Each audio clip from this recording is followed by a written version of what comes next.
الرحيم أنت الجواد الحليم وأنت نعم المعين يا أرحم الراحمين يا أرحم الراحمين يا أرحم الراحمين فرج على المسلمين وليس نرجو سواك فاضرب إلهي دراك قبل الفنا والهلاك يا أم دنيا ودين يا أرحم الراحمين يا أرحم الراحمين يا أرحم الراحمين فرج على المسلمين وما لنا ربنا سواك يا حسبنا يا ذا العلا والغنى ويا قوي يا متين يا أرحم الراحمين يا أرحم الراحمين يا أرحم الراحمين فرج على المسلمين أسألك وليقيم العدل كي نستقيم على هداك القويم ولا نطيع اللئيم يا أرحم الراحمين يا أرحم الراحمين يا أرحم الراحمين فرج على المسلمين يا ربنا يا مجيب أنت السميع القريب وقد واسع الرحيم فانظر إلى المؤمنين يا أرحم الراحمين يا أرحم الراحمين يا أرحم الراحمين فرج على المسلمين اللهم صل وسلم وبارك عليه وعلى آله صل وسلم وبارك عليه وعلى آله. بسم الله الرحمن الرحيم. قال رسول الله صلى الله عليه وصحبه وسلم إن رحمة لا تنزل على قوم فيهم قاطئ رحم. Rasulullah Shallallahu Alaihi Wasallam bersabda, sesungguhnya rahmat Allah itu la tanzilu ala qaumin, tidak akan turun pada suatu kaum fihim, yang mana di dalam kaum tersebut atau di tengah-tengah kaum tersebut qati'un rahim, ada orang yang memutus tali silaturahmi. Maka di sini sebutkan oleh sebagian ulama, fandur idza kanatir rahmatu la tanzilu ala qaumin bisababi qauli qati'ir rahim ma'ahum fa kaifa yakunu halu ma'al qati'i nafsi. Jadi disebutkan oleh para ulama, jika rahmat Allah Subhanahu wa ta'ala tidak diturunkan kepada suatu kaum yang di dalamnya ada orang yang memutus silaturahmi, tidak Allah turunkan rahmat, lalu bagaimana keadaan orang yang memutus silaturahmi itu sendiri? Jadi kalau misalnya ada suatu kaum banyak, kemudian di situ ada satu orang yang memutus silaturahmi, rahmat Allah tidak akan turun kepada kaum tersebut. Jika kaum tersebut tidak dapat rahmat karena sebab satu orang tadi, lalu bagaimana keadaan satu orang tersebut yang sengaja memutus silaturahmi? Karena itu disebutkan oleh Rasulullah SAW, sil man qata'ak, sambunglah tali silaturahmi dengan orang yang memutus silaturahmi. Jadi silaturahmi yang sebenarnya itu bukan kita menyambung silaturahmi dengan orang yang sudah biasa. Itu udah biasa. Membalas kebaikan orang dengan kebaikan itu biasa. Tapi kata Nabi Muhammad, sil man qata'aka, sambunglah silaturahmi dengan orang yang memutus hubungan denganmu. Wa'fu amman zalamaka, dan berilah maaf kepada orang yang menzalimimu. Jadi kalau kita berbuat baik kepada orang itu wajar. Kalau kita membantu orang yang bantu kita itu wajar.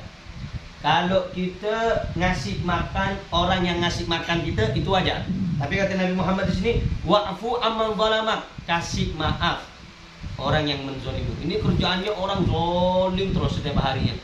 Tapi kata Nabi Muhammad, orang yang baik, mukmin yang baik, siapa mereka? Yang menyambung silaturahmi kepada orang yang memutus, memaafkan kepada orang yang memusuhi. Yang ketiga kata Nabi Muhammad, wa tu'ti amman haramat, dan berilah makan kepada orang yang tak memberi kepadamu. Jadi di antara tiga nasihat ini maka kita dapat mengambil manfaat bahwasanya orang mukmin yang sejati, mukmin yang baik, mereka adalah orang-orang yang menjalankan apa yang dijalankan oleh Nabi Muhammad SAW.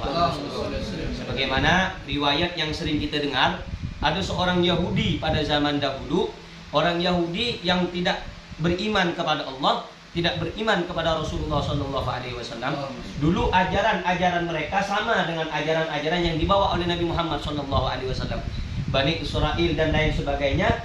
Akan tetapi setelah mereka ditinggal oleh nabi-nabinya, kemudian mereka menyimpang daripada ajaran nabi-nabi terdahulu, sehingga mereka kembali mendurhakai atau mengingkari Allah Subhanahu wa taala. Sebagaimana kisah daripada Nabiullah Musa alaihi salatu wassalam, ketika Nabi Musa ini naik ke Bukit Tursina, maka Nabi Musa meninggalkan Bani Israel kepada Nabi Harun alaihi salatu wassalam.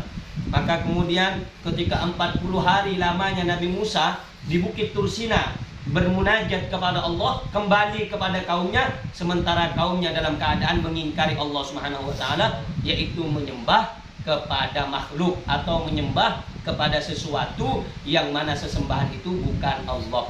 Disebutkan di dalam Al-Qur'anul Karim, "Wa ma arsalnaka min qablika min rusulin illa nuhi ilaihi annahu la ilaha illa ana fa'budun."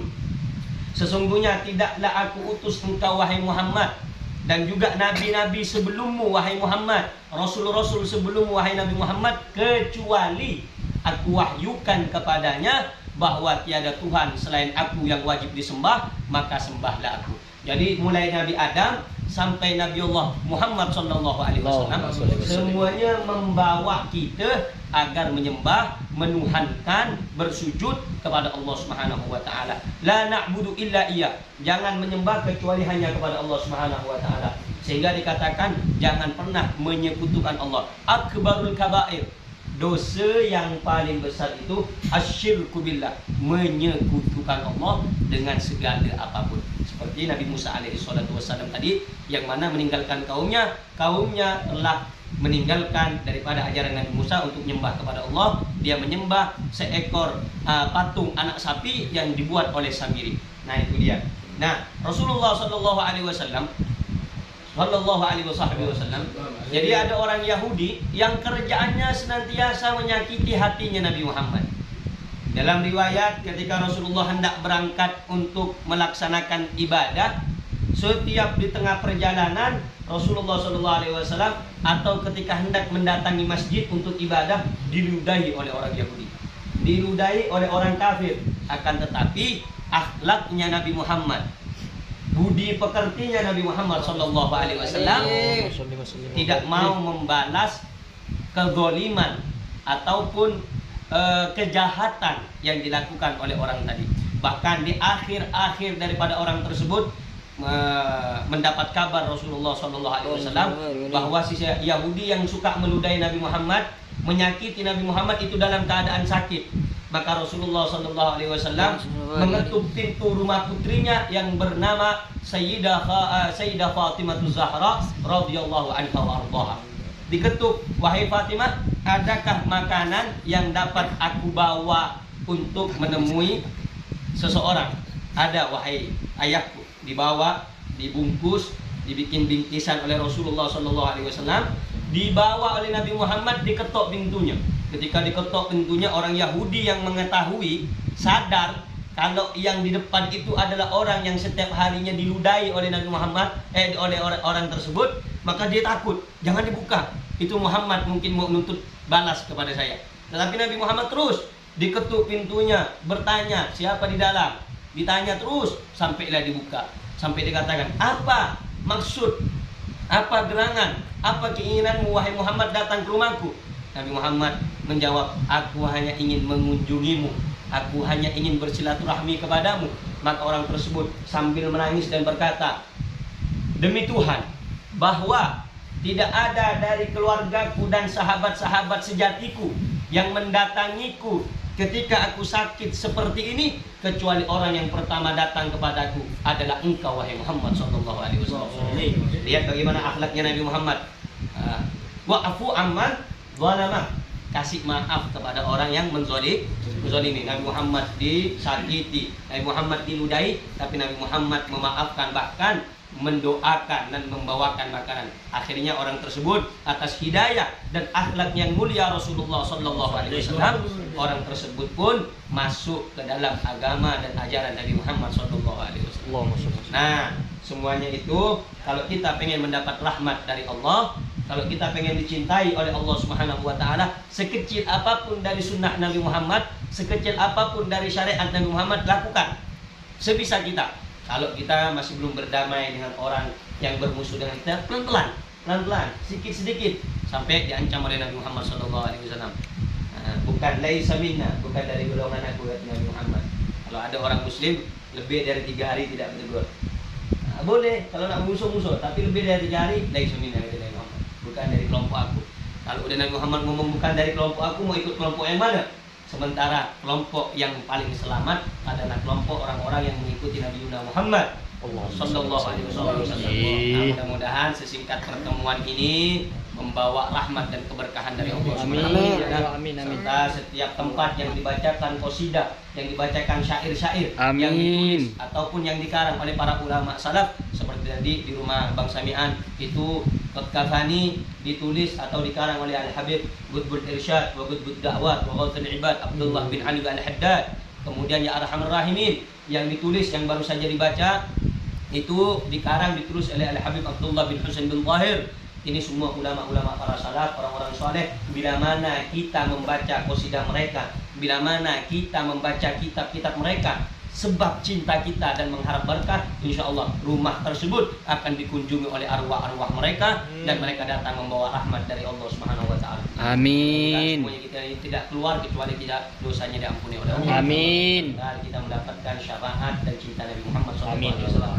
Amin ya rabbal alamin. Wassalamualaikum warahmatullahi wabarakatuh. Waalaikumsalam warahmatullahi wabarakatuh. Allahumma shalli wa sallim wa barik alaihi.